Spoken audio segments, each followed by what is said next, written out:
ফেরত চাই।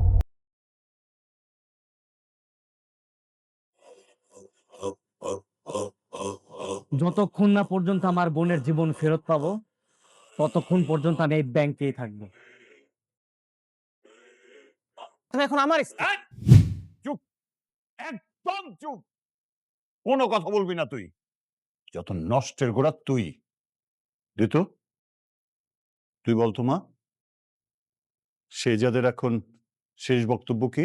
আমার সাথে মিথ্যা কথা বলো না, সত্যি কথা বলো। মিথ্যে কথা বলছি না বাবা। মানে এটাই সত্যি। তুই ২ দিন হসপিটালে ছিলি। 2 দিন হসপিটালে ছিলাম। হুম? তাহলে জুলাই মাস কোথা থেকে আসলি? হুম? মা, ওকে ওই মেয়ের কাছে যাচ্ছে মা। ও যদি এখন ওই মেয়েকে বাড়িতে নিয়ে আসে, আমার আমার কি হবে মা? মা, আমি এখন কি করবো মা? আমি আমি কোথায় যাবো? স্যার, এরকম মূর্খ লোকদের তো ব্যাংকে আসার দরকার নাই। তাদেরকে আমাদের তো দরকার নাই স্যার।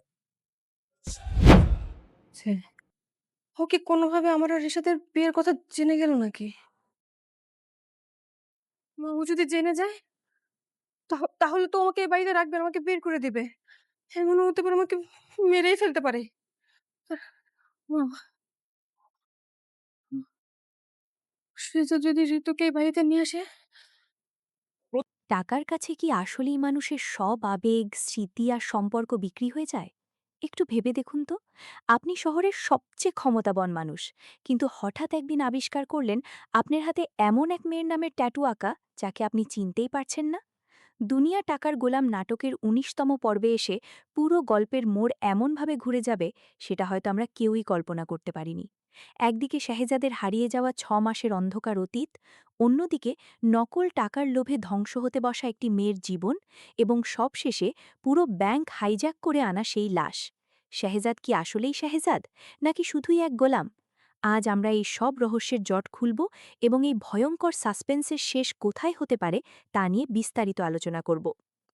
আপনারা যারা নিয়মিত বাংলা নাটক দেখেন এবং প্রতিটি গল্পের গভীরে লুকিয়ে থাকা মেসেজগুলো খুঁজতে ভালোবাসেন, তাদের সবাইকে স্বাগত জানাচ্ছি আজকের এই দুর্দান্ত রিভিউ এবং অ্যানালিসিস পর্বে। দুনিয়া টাকার গোলাম নাটকের আজকের পর্বটি এমন এক জায়গায় গিয়ে বাড়িয়েছে যেখান থেকে গল্পের প্রতিটি চরিত্র নতুন করে নিজেদের রূপ প্রকাশ করতে শুরু করেছে। আমরা এতদিন ধরে যে শাহজাদ চৌধুরীকে দেখে আসছি, সে কি আসলেই একজন নিষ্ঠুর ক্ষমতাবান মানুষ, নাকি পরিস্থিতির শিকার হওয়া একজন অসহায় প্রেমিক? আজকের পর্বে আমরা শাহজাদের জীবনের সবচেয়ে বড় দুর্বলতা এবং একই সাথে সবচেয়ে বড় ট্র্যাজেডি দেখতে পেয়েছি। ভিডিওটি শুরু হওয়ার পর থেকেই প্রতিটি দৃশ্য যেন আমাদের মস্তিষ্কে একটা করে ধাক্কা দিচ্ছিল। বিশেষ করে যখন শাহজাদের হাতে ঋতুর নামের ট্যাটুটা আমরা দেখতে পাই এবং সেই ট্যাটু আঁকানো মানুষটা নিজে এসে শাহজাদের সামনে দাঁড়িয়ে বলে যে সে নিজেই মাত্র কয়েকদিন আগে এই ট্যাটু করে দিয়েছে, তখন শাহজাদের মুখের এক্সপ্রেশনটা দেখার মতো ছিল। আপনারা যারা দৃশ্যটি গভীরভাবে খেয়াল করেছেন তারা নিশ্চয়ই বুঝতে পেরেছেন যে শাহজাদ কিন্তু সত্যি সত্যিই কিছু মনে করতে পারছে না। তার চোখে মুখে যে বিভ্রান্তি, যে শূন্যতা ছিল, সেটা কোনো অভিনয় হতে পারে না। একজন মানুষ যখন জানতে পারে যে তার জীবনের একটা বড় অংশ, বিশেষ করে গত ৬ মাস, তার স্মৃতি থেকে সম্পূর্ণ মুছে গেছে, এবং সেই সময় সে এমন একজনের প্রেমে পড়েছিল বা এমন কিছু কাজ করেছিল যা তার বর্তমান পরিচয়ের সাথে একেবারেই যায় না, তখন তার মানসিক অবস্থা কেমন হতে পারে সেটা এই দৃশ্যে খুব সুন্দরভাবে ফুটিয়ে তোলা হয়েছে। ঋতুর দিক থেকে চিন্তা করলে গল্পটা আরও ইমোশনাল। একটা মেয়ে যাকে ভালোবেসেছে, যে মানুষটা তার জন্য নিজের হাতে তার নাম লিখেছিল, সেই মানুষটা হঠাৎ করে তাকে চিনতে পারছে না, তাকে কাজের লোক বা অন্য কিছু ভাবছে। এর চেয়ে বড় মানসিক কষ্ট একজন মেয়ের জন্য আর কি হতে পারে? ঋতু যখন শাহজাদকে বারবার সেই পুরনো জায়গায় নিয়ে যায়, সেই ট্যাটু করা ছেলেটার সামনে দাঁড় করায়, ঋতুর চোখে তখন এক অদ্ভুত হতাশা আর আর্তনাদ ছিল। ঋতু প্রমাণ করতে চাইছে যে শাহজাদ আসলেই তার গোলাম, তার ভালোবাসার মানুষ। কিন্তু শাহজাদের কাছে এই পুরো বিষয়টা যেন একটা বিভীষিকা। আপনারা খেয়াল করে দেখবেন, শাহজাদ যখন তার হাতে ঋতুর নামের ট্যাটুটা দেখে, তখন সে রাগে, ক্ষোভে এবং একই সাথে একটা অদ্ভুত ভয়ে জর্জরিত হয়ে যায়। কারণ একজন প্রভাবশালী মানুষ কখনই মেনে নিতে পারে না যে তার নিজের শরীরের ওপর, নিজের স্মৃতির ওপর তার কোনো নিয়ন্ত্রণ নেই। এই যে নিজের অস্তিত্ব নিয়ে একটা অদ্ভুত সংকট, এটাই আজকের পর্বের সবচেয়ে শক্তিশালী দিক। আমার কাছে মনে হয়েছে পরিচালক এখানে খুব সূক্ষ্মভাবে মানুষের ক্ষমতার অহংকারকে একটা বড় প্রশ্নবিদ্ধ করেছেন।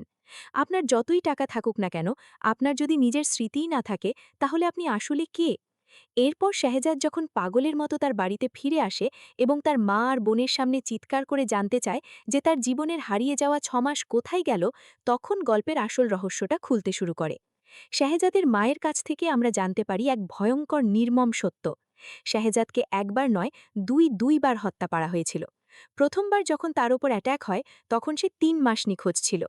আপনারা একটু গভীরভাবে চিন্তা করুন, যেই শাহজাদ চৌধুরী টাকার জোরে পুরো শহর কাঁপিয়ে বেড়ায়, সেই শাহজাদ স্মৃতি হারিয়ে একটা বস্তিতে পড়েছিল। আর এই সুযোগটাই নিয়েছিল মির্জা পরিবার। তারা শাহজাদকে তাদের বাড়িতে কাজের লোক বা গোলাম হিসাবে ব্যবহার করেছিল। আর সেই গোলাম হয়ে থাকা সময়ই ঋতুর সাথে তার সম্পর্কের শুরু হয়। শাহজাদের মা যখন এই কথাগুলো বলছিলেন, তখন একজন মায়ের অসহায়ত্ব খুব স্পষ্টভাবে ফুটে উঠছিল। মা হিসেবে হয়তো তিনি চেয়েছিলেন তার ছেলে এই ভয়ঙ্কর সত্যটা যেন আর কখনোই না জানতে পারে। কারণ যেই ছেলে এখন আবার তার পুরনো ক্ষমতা আর স্মৃতি ফিরে পেয়েছে, সে যদি জানতে পারে যে সে একটা সময় মানুষের বাড়িতে গোলামি করেছে, তাহলে তার মানসিক অবস্থা কতটা ভয়াবহ হতে পারে, সেটা ভেবেই হয়তো মা এই সত্যটা লুকিয়ে রেখেছিলেন। কিন্তু সত্য কি কখনো লুকিয়ে রাখা যায়? শাহজাদ যখন জানতে পারে যে তার স্মৃতি ফিরে আসার আসল কারণ হল তার উপর হওয়া দ্বিতীয় অ্যাট্যাক, তখন সে স্তব্ধ হয়ে যায়। দাউদের লোকেরা যখন তাকে দ্বিতীয়বার গুলি করে, সেই গুলি তার মাথায় লাগে। ডাক্তাররা যখন তাকে বাঁচিয়ে তোলে, তখন সে কোমায় চলে যায়। আর কোমা থেকে ফেরার পর এক অদ্ভুত মেডিকেল কন্ডিশনের কারণে তার পুরনো সব স্মৃতি ফিরে আসে, কিন্তু ওই যে 6 মাস সে গোলাম হয়েছিল, সেই স্মৃতিটা পুরোপুরি ডিলিট হয়ে যায়। এই জায়গাটাতে গল্পের ডায়নামিক্স এমনভাবে চেঞ্জ হয়েছে যে একজন দর্শক হিসেবে আপনার মনে প্রশ্ন জাগবেই, শেহজাদের আসল পরিচয় কোনটা? সে কি সেই অহংকারী শেহজাদ যে টাকার জোরে সব কিনতে চায়, নাকি সে সেই সহজ সরল গোলাম যে ঋতুকে নিঃস্বার্থভাবে ভালোবেসেছিল? শেহজাদের মায়ের এই স্বীকারোক্তি আমাদের শুধু শেহজাদের অতীতই জানায় না, বরং এই সমাজের এক নির্মম বাস্তবতাকে চোখে আঙুল দিয়ে দেখিয়ে দেয়। টাকা থাকলে সবাই সম্মান করে, আর স্মৃতি হারিয়ে রাস্তায় পড়ে থাকলে সেই মানুষটাকেই সবাই গোলাম বানিয়ে দেয়। আপনারা যারা এই দৃশ্যটি দেখেছেন, আপনাদের কি মনে হয়, শেহজাদের মা কি এই সত্যতা লুকিয়ে রেখে ঠিক কাজ করেছিলেন, নাকি তার উচিত ছিল শেহজাদকে প্রথম থেকেই সবকিছু জানিয়ে দেওয়া? আমার কাছে মনে হয় শেহজাদ যদি প্রথম থেকেই এই বিষয়টা জানত, তাহলে হয়তো আজকের এই চরম বিভ্রান্তির সৃষ্টি হতো না। কিন্তু একই সাথে এটাও সত্যি যে হঠাৎ করে কোমা থেকে ফেরা একজন মানুষকে এত বড় একটা ধাক্কা দেওয়াটাও হয়তো মেডিকেল দিক থেকে ঝুঁকিপূর্ণ ছিল।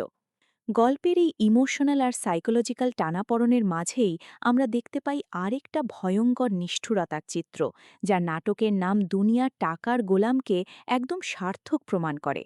শেহজাদ যখন জানতে পারে যে তার স্মৃতি হারিয়ে যাওয়ার ওই দুর্বল সময়ের সুযোগ নিয়ে তার প্রথমা স্ত্রী ফাতেমাকে বা ফাতেমার মতো একজন অসহায় মেয়েকে প্রতারণা করে অন্য কোথাও বিয়ে দেওয়া হয়েছে, তখন সে আর নিজেকে ঠিক রাখতে পারে না।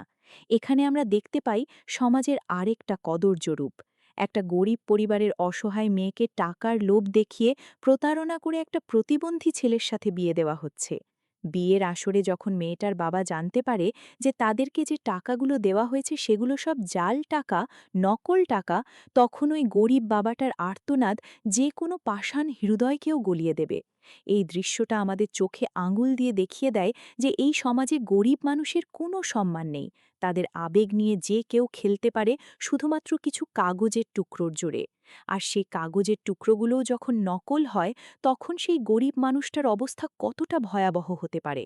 মেয়েটার বাবা যখন জাল টাকাগুলো হাতে নিয়ে সবার সামনে কেঁদে ভাসিয়ে দিচ্ছিল, তখন আসলে সে শুধু কাঁদছিল না, সে যেন পুরো সমাজের সিস্টেমের গালে একটা সজোরে থাপ্পড় মারছিল। এই যে টাকার জন্য নিজের মেয়েকে একটা অচেনা, অসম জায়গায় বিয়ে দেওয়া এবং তারপর প্রতারিত হওয়া, এগুলো আমাদের চারপাশের সমাজেই অহরহ ঘটছে। পরিচালক অত্যন্ত দক্ষতার সাথে এই সামাজিক ব্যাধিটাকে গল্পের মূল দ্বন্দ্বের সাথে জুড়ে দিয়েছেন। আর ঠিক সেই মুহূর্তেই শেহজাদের এন্ট্রি। শেহজাদ সেখানে আসে একজন ত্রাণকর্তা হিসেবে নয়, বরং একজন ধ্বংসকারী হিসেবে, যে এই সিস্টেমটাকে ভেঙে ফেলতে চায়। শেহজাদ যখন জাল টাকার বান্ডেলগুলো সবার সামনে তুলে ধরে প্রমাণ করে দেয় যে এই বিয়েটা একটা বিশাল বড় প্রতারণা, তখন পুরো বিয়ের আসরে একটা পিনপতন নীরবতা নেমে আসে। শেহজাদ শুধু ওই বিয়েটাই ভাঙেনি, সে আসলে ওই প্রতারকদের মুখোশটা খুলে দিয়েছে। কিন্তু এখানেই গল্প শেষ হয় না। শেহজাদের রাগ, তার ক্ষোভ, তার ভেতরে জমে থাকা স্মৃতি হারানোর যন্ত্রণা এবং প্রতারিত হওয়ার প্রতিশোধ স্পৃহা তাকে নিয়ে যায় সোজা ব্যাংকে। যেই ব্যাংক থেকে এই নকল টাকাগুলো দেওয়া হয়েছিল, সেই ব্যাংকে শেহজাদ তার দলবল নিয়ে ঢুকে পড়ে। এটা কোনো সাধারণ ব্যাংক ডাকাতি ছিল না, এটা ছিল সিস্টেমের বিরুদ্ধে একজন ক্ষমতাভর মানুষের সরাসরি চ্যালেঞ্জ। শেহজাদ ব্যাংকের ভেতরে গিয়ে যা করে সেটা দেখে আপনার গায়ের লোম খাড়া হয়ে যাবে। সে ব্যাংকের ম্যানেজারকে জিম্মি করে, পুরো ব্যাংকটাকে একটা আতঙ্কের রাজত্বে পরিণত করে।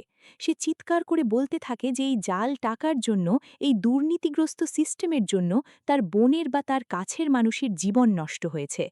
আমি এই রিভিউটি অত্যন্ত বিস্তারিতভাবে আপনাদের সামনে তুলে ধরছি, কারণ এই নাটকের প্রতিটি ডায়ালগ, প্রতিটি এক্সপ্রেশনের পেছনে একটা বিশাল বড় সাইকোলজি কাজ করছে। যেহেতু আমাকে এই গল্পের পুরো রিভিউ এবং প্রেডিকশন খুব গভীরভাবে বিশ্লেষণ করতে হবে এবং এটি একটি বিশাল বড় আলোচনা, তাই আমি এই স্ক্রিপ্টটিকে দুটি অংশে বিভক্ত করছি। এই প্রথম অংশে আমরা শেহজাদের স্মৃতি হারানো, ঋতুর ভালোবাসা, মায়ের স্বীকারোক্তি এবং জাল টাকার প্রতারণার কারণে বিয়ের আসরের ঘটনাগুলো নিয়ে বিস্তারিত জানলাম। আমি জানি আপনারা অধীর আগ্রহে অপেক্ষা করছেন জানার জন্য যে ব্যাংকের ভেতরে নিয়ে আসা ওই লাশটা কার। শেহজাদকে ব্যাংকের সবাইকে মেরে ফেলবে, নাকি পুলিশ এসে শেহজাদকে গ্রেপ্তার করবে? আর ঋতুর সাথে শেহজাদের ভালোবাসার কি এখানেই সমাপ্তি? পরবর্তী পর্বে এমন কিছু ঘটতে যাচ্ছে যা আপনাদের কল্পনারও বাইরে। সাদা কাপড়ের নিচে শুয়ে থাকা ওই নিথর দেহটি আর কারো নয়, ওই যে গরিব মেয়েটি যার বিয়ের আসরে জাল টাকা দিয়ে প্রতারণা করা হয়েছিল, এটি তারই লাশ। চরম অপমান, সামাজিক লজ্জা এবং নিজের গরিব বাবার বুক ফাটা আর্তনাদ সহ্য করতে না পেরে মেয়েটি বিষ খেয়ে আত্মহত্যা করেছে। এই সমাজ কতটা নিষ্ঠুর হতে পারে, এটা তার একটা জ্বলন্ত প্রমাণ।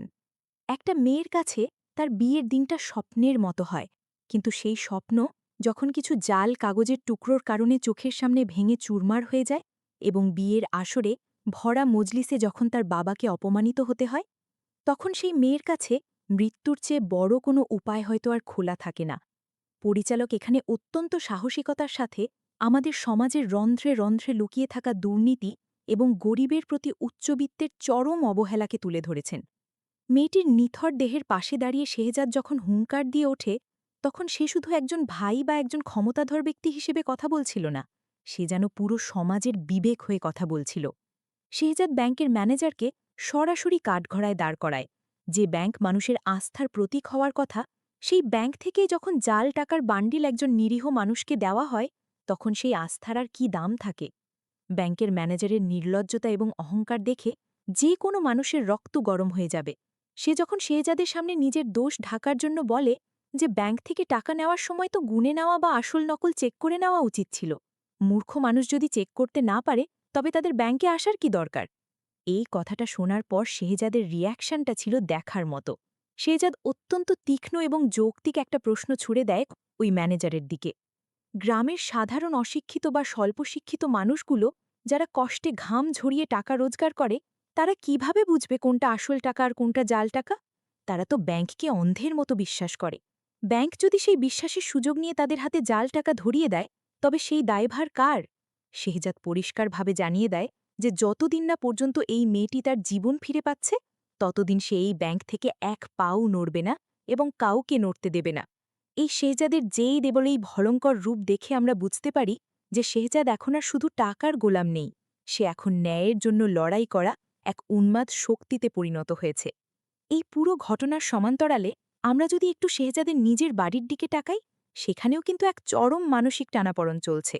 ঋতু, যে মেয়েটি শেহজাদকে তার পুরো পৃথিবী মেনে নিয়েছিল, সে এখন এক অদ্ভুত সত্যের মুখোমুখি। শেহজাদের মায়ের কাছ থেকে যখন সে জানতে পারে যে শেহজাদের জীবনে সে প্রথম নয়, বরং স্মৃতি হারানোর আগে ফাতেমা নামের আরেকটা মেয়ের সাথে শেহজাদের বিয়ে হয়েছিল বা তাকে স্ত্রী হিসেবে মেনে নেওয়ার একটা বাধ্যবাধকতা ছিল, তখন ঋতুর পায়ের তলা থেকে যেন মাটি সরে যায়। ঋতুর মনে একটা ভয়ঙ্কর আতঙ্ক কাজ করতে শুরু করে যে শেহজাদ যদি তার পুরনো স্মৃতি ফিরে পায় তাহলে কি সে ঋতুকে এই বাড়ি থেকে বের করে দেবে? ঋতু তাহলে শেহজাদের জীবনে শুধুই একটা সাময়িক ভুল ছিল? একজন মেয়ের দৃষ্টিকোণ থেকে চিন্তা করলে এই পরিস্থিতিটা কতটা ভয়াবহ তা সহজেই অনুমান করা যায়। ঋতু যাকে ভালোবেসে নিজের গায়ের ওপর ট্যাটু করেছিল, যে মানুষটার জন্য সে সব কিছু ছেড়ে এসেছে, সেই মানুষটাই আজ তার কাছে সম্পূর্ণ অচেনা। ঋতু বারবার তার ফোন থেকে শেহজাদকে কল করার চেষ্টা করে, কিন্তু শেহজাদ তো তখন ব্যাংকের ভেতর মৃত্যুর হিসাব মেলাতে ব্যস্ত।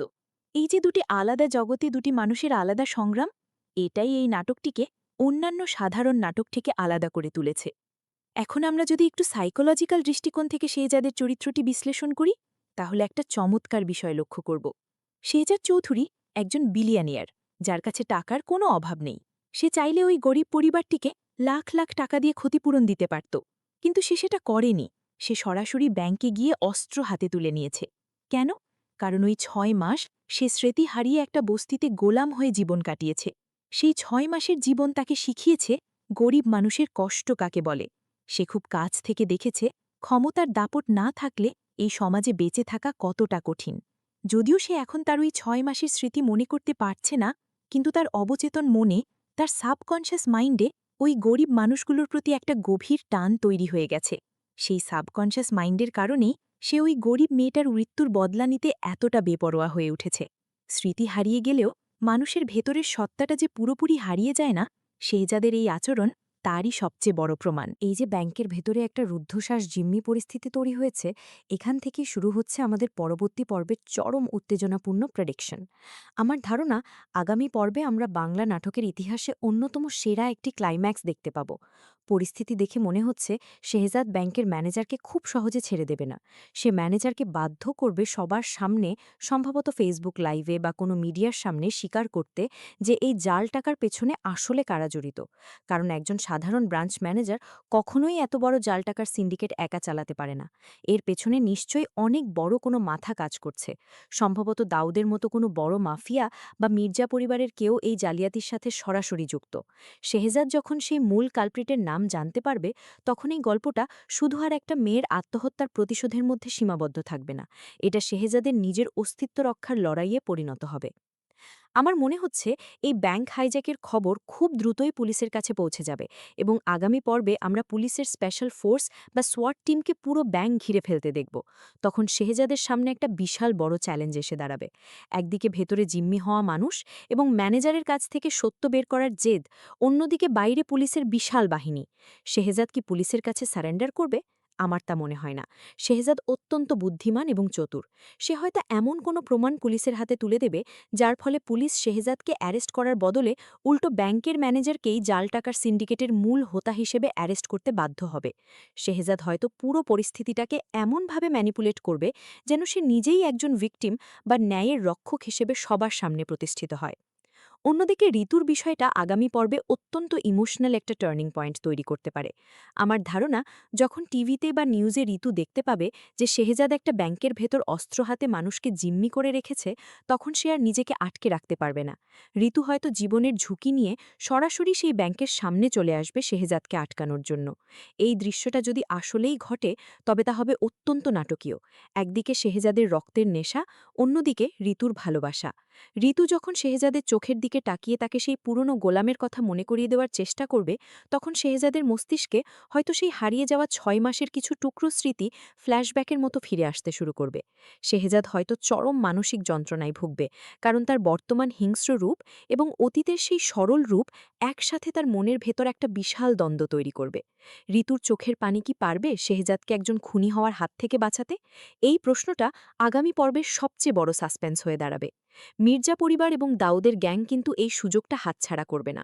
শেহজাদ যখন ব্যাংকের ভেতর পুলিশের সাথে নেগোসিয়েশনে ব্যস্ত থাকবে, তখন পরিস্থিতি ঘোলাটে করার জন্য দাউদের লোকেরা হয়তো সাধারণ মানুষের ছদ্মবেশে বা অন্য কোনো উপায়ে শেহজাদকে স্নাইপার দিয়ে হত্যা করার চেষ্টা করতে পারে।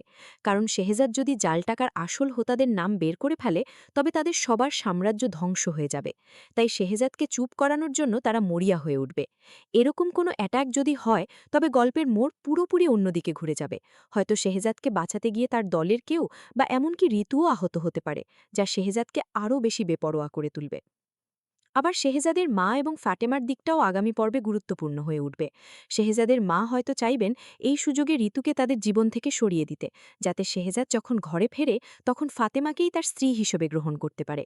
কিন্তু ঋতু এত সহজে হাল ছাড়ার পাত্রী নয়। সে প্রমাণ করে ছাড়বে যে শেহজাদের ওপর তার অধিকার কতটা।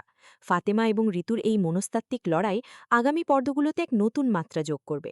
শেহজাদ যখন জানতে পারবে যে তার অজান্তেই তার জীবনে এতগুলো মহিলার ভাগ্য জড়িয়ে আছে, তখন সে কোন পথ বেছে নেবে? সে কি তার পরিবারের চাপিয়ে দেওয়া দায়িত্ব পালন করবে, নাকি নিজের ভালোবাসার কাছে ফিরে যাবে? সামগ্রিকভাবে দুনিয়া টাকার গোলাম নাটকের এই পর্বটি আমাদের মনে অনেকগুলো গভীর দাগ কেটে দিয়ে গেছে। টাকা মানুষের জীবনে কতটা প্রয়োজন আর কতটা ধ্বংসের কারণ হতে পারে তা খুব সুন্দরভাবে এখানে দেখানো হয়েছে। জাল টাকার কারণে একটা তাজা প্রাণ ঝরে গেল, আবার সেই টাকার অহংকারেই একজন ব্যাংক ম্যানেজার একটা গরিব মানুষের মৃত্যুকে তুচ্ছ তাচ্ছিল্য করল। পরিচালক আমাদের চোখে আঙুল দিয়ে দেখিয়ে দিয়েছেন যে আমাদের সমাজে টাকার ওজন জীবনের ওজনের চেয়েও অনেক বেশি হয়ে গেছে। শেহজাদ হয়তো একজন অ্যান্টিহিরো, কিন্তু এই মুহূর্তে সে যেন আমাদের সবার ভেতরের সেই চাপা ক্ষোভের প্রতিচ্ছবি, যে ক্ষোভ এই অবিচার আর সিস্টেমের বিরুদ্ধে ফেটে পড়তে চায়। আমরা সবাই চাই ওই অহংকারী ম্যানেজারের বিচার হোক। আমরা সবাই চাই ওই অসহায় গরিব বাবার চোখের পানির মূল্য দেওয়া হোক। আর শেহজাদ ঠিক সেই কাজটাই করতে ব্যাংকে ঢুকেছে। পরবর্তী পর্বে কি হতে যাচ্ছে তার জন্য আমাদের সবাইকে অধীর আগ্রহে অপেক্ষা করতে হবে। শেহজাদের এই বেপরোয়া পদক্ষেপ কি তাকে ধ্বংসের দিকে ঠেলে দেবে, নাকি সে সমাজ থেকে এই জাল টাকার পুরো সিন্ডিকেটকে উপড়ে ফেলতে সক্ষম হবে? ঋতু কি পারবে তার ভালোবাসার মানুষটাকে আবার নিজের করে পেতে? আর শেহজাদের হারিয়ে যাওয়া সেই স্মৃতি কি আর কখনো ফিরে আসবে? এই সব রোমাঞ্চকর প্রশ্নের উত্তর আমরা আগামী পর্বেই পেয়ে যাব বলে আশা করছি। আপনাদের কি মনে হয়, শেহজাদের কি উচিত ছিল এভাবে আইন নিজের হাতে তুলে নেওয়া, নাকি সে অন্য কোনো উপায়ে ওই ম্যানেজারের বিচার করতে পারত? ঋতু আর শেহজাদের সম্পর্ক নিয়ে আপনাদের প্রেডিকশন কি? আমাকে অবশ্যই আপনাদের মূল্যবান মতামত কমেন্ট বক্সে লিখে জানাবেন। আপনাদের প্রতিটি কমেন্ট আমি খুব মনোযোগ দিয়ে পড়ি। যদি আজকের এই বিস্তারিত রিভিউ এবং প্রেডিকশন আপনাদের ভালো লেগে থাকে, তবে ভিডিওটিতে একটি লাইক দিতে ভুলবেন না। এরকম আরও দুর্দান্ত এবং লজিক্যাল রিভিউ পেতে চ্যানেলটি এখনই সাবস্ক্রাইব করে বেল আইকনটি অন করে রাখুন, যাতে পরবর্তী ভিডিওর নোটিফিকেশন সবার আগে আপনার কাছে পৌঁছে যায়। আজ এখানেই শেষ করছি। সবাই ভালো থাকবেন, সুস্থ থাকবেন এবং সব সময় ন্যায়ের পক্ষে থাকবেন। দেখা হবে পরবর্তী ভিডিওতে নতুন কোনো সাসপেন্স আর রোমাঞ্চকর গল্প নিয়ে। ধন্যবাদ সবাইকে।